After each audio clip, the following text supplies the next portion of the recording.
بسم الله الرحمن الرحيم والصلاة والسلام على رسول الله وعلى آله وصحبه وسلم تسليما كثيرا. يا ربنا عليك توكلنا وإليك أنبنا وإليك المصير. اللهم لا تجعل في قلوبنا غلا للذين آمنوا ربنا إنك على كل شيء قدير. ربنا إننا سمعنا مناديا ينادي للإيمان أن آمنوا بربكم فآمنا. ربنا فاغفر لنا ذنوبنا وكفر عنا سيئاتنا وتوفنا مع الأبرار. آمين آمين يا رب العالمين. One time Prophet Muhammad sallallahu alayhi wasallam was sitting with some of his companions while a janazah passed by. And then the companions of Prophet Muhammad sallallahu alayhi wasallam started to speak ill about this brother, how bad character he had, how much he harmed people. And then after a while, another janazah passed by. And then the Sahaba started to speak good about this brother, how much goodness he used to spread to the people around him. He was very generous. He was taking care of the community. He was spreading goodness everywhere. So Prophet Muhammad sallallahu alayhi wasallam said, wajabat, wajabat, wajabat. He said, wajabat, wajabat, wajabat to the first brother and to the second brother. So the companions wanted to ask, Prophet Muhammad sallallahu alaihi wasallam what wajabat even means. So they asked the Prophet. They said, "What Rasulullah? What wajabat means? What are you trying to say?" So Prophet Muhammad sallallahu alaihi wasallam said, "You spoke very ill about the first brother, that hellfire becomes obligatory upon him. And you spoke so good, very highly about the other brother, so Jannah becomes obligatory upon him." And subhanAllah, it just gives us this different perspective about the acts of worship that we dedicate to Allah subhanahu wa ta'ala. Because it's not just limited to those acts of worship.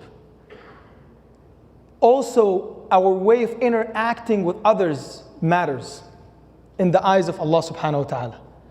Because of his reputation and because of his sum'ah and because of the goodness that he used to spread, Rasulullah sallallahu alayhi wasallam said, Jannah becomes obligatory upon him. SubhanAllah, this hadith reminds me by a brother who used to live in New Jersey, back home. And this brother, he is from Pakistan. This brother came to United States at a very old age. He was around maybe 50, and he lived in this community 30 years. And he was a very humble man. Very humble man. He's not, he doesn't have high status. He's not a sheikh, he's not a speaker, he's not someone who is a leader in the community, nothing like that. He's a very simple man. You might not even recognize his presence at the salawat sometimes. Very quiet brother. But this brother wanted to help the masjid since day one.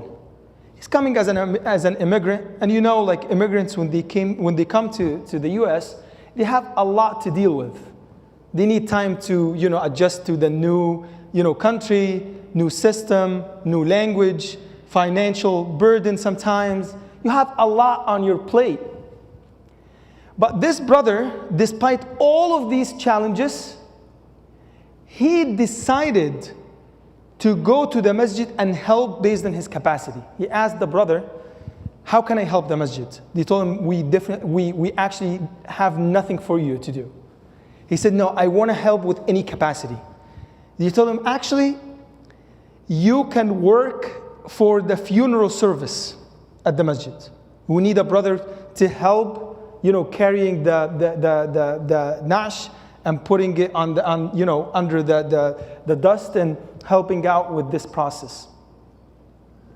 He said, Bismillah, I will do that.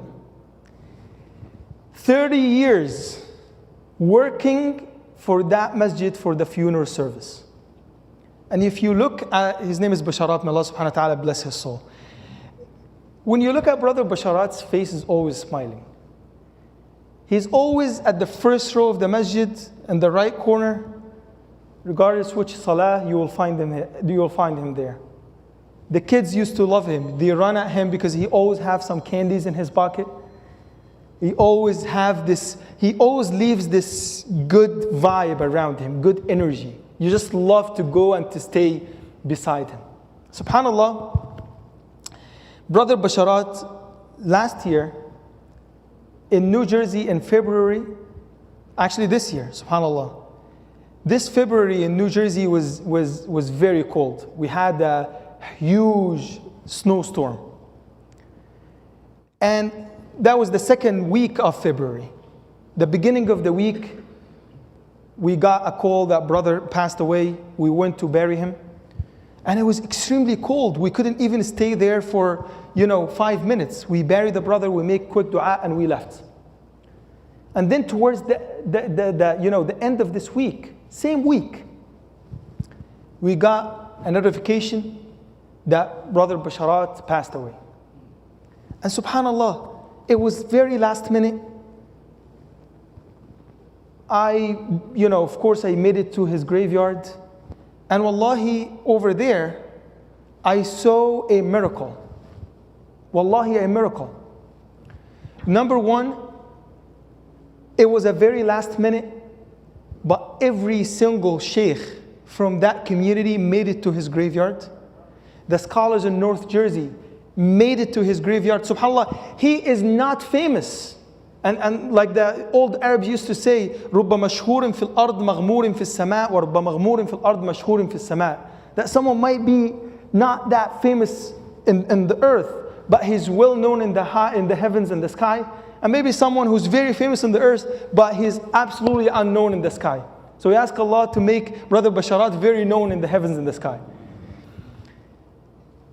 That day, I saw a lot of scholars coming to his graveyard to make dua for him. And then Allah subhanahu wa ta'ala has changed the weather completely. It was 65 degrees. It was nice and warm.